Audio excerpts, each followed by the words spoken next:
Assalamualaikum warahmatullahi wabarakatuh. Perkenalkan, nama saya Arif Firmansyah dengan NIM akhir 1094.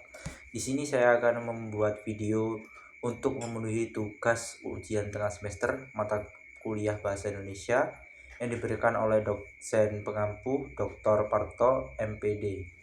Yuk kita bahas hal-hal menarik dan penting tentang bahasa Indonesia. Bahasa adalah alat komunikasi yang paling penting dalam kehidupan manusia. Dengan bahasa kita dapat menyampaikan pikiran, perasaan, gagasan hingga budaya kepada orang lain. Fungsi bahasa tidak hanya sebagai alat komunikasi, tetapi juga sebagai sarana ekspresi diri, kontrol sosial, pewarisan budaya, bahkan pengembangan ilmu pengetahuan. Bahasa mencerminkan siapa kita dan di mana kita berada. Lalu kenapa sih mahasiswa seperti kita harus mempelajari bahasa Indonesia di perguruan tinggi? Ya, jawabannya sederhana. Karena kita butuh kemampuan bahasa yang baik dan benar, terutama dalam konteks akademik. Dengan menguasai bahasa Indonesia yang baik dan benar, kita bisa membuat karya ilmiah seperti makalah, laporan, hingga skripsi dengan struktur dan bahasa yang tepat. Bahasa Indonesia juga memperkuat identitas kita sebagai bangsa yang besar dan budaya. Kita sering mendengar istilah bahasa Indonesia yang baik dan benar.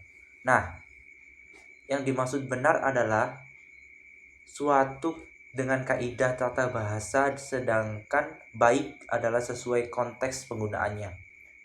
Contohnya, dalam forum resmi seperti kuliah atau seminar, kita harus memilih kata dan struktur kalimat yang sesuai. Jadi, mari kita biasakan menggunakan bahasa Indonesia yang baik dan benar dalam kehidupan sehari-hari maupun di lingkungan akademik. Sejak tanggal 28 Oktober 1928, bahasa Indonesia ditetapkan sebagai bahasa nasional, yaitu bahasa pemersatu bangsa.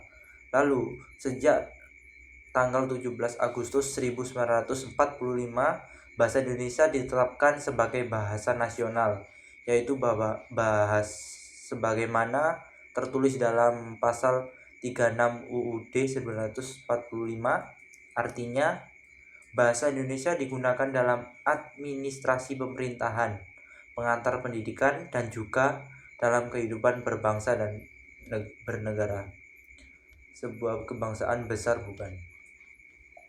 Dalam bahasa Indonesia ada banyak unsur penting yang perlu kita pahami, seperti morfem, frasa, klausa, dan kalimat efektif. Morfem adalah satuan terkecil dalam bahasa, contohnya ber, mem, kan. Frasa adalah gabungan dua kata, misalnya rumah besar. Sedangkan kata majemuk seperti kaki, tangan memiliki makna khusus dan tidak diartikan kata-kata per kata. Klausa merupakan kelompok kata yang sudah memiliki subjek dan predikat seperti ibu memasak nasi. Dan tentu saja kita perlu menyusun kalimat efektif, yaitu kalimat yang singkat, padat, jelas, dan logis. Contohnya, daripada berkata, dia adalah seorang siswa yang berasal dari kota Surabaya, kita bisa menyederhanakan menjadi dia siswa dari Surabaya. Teman-teman mahasiswa, mari kita jaga dan lestarikan bahasa Indonesia. Gunakanlah bahasa ini dengan bangga, baik dalam kehidupan sehari-hari, di media sosial, maupun di ruang akademik. Ingat, bahasa Indonesia adalah jati diri bangsa. Dengan menguasainya, kita ikut menjaga martabat bangsa Indonesia. Terima kasih telah menyaksikan video ini.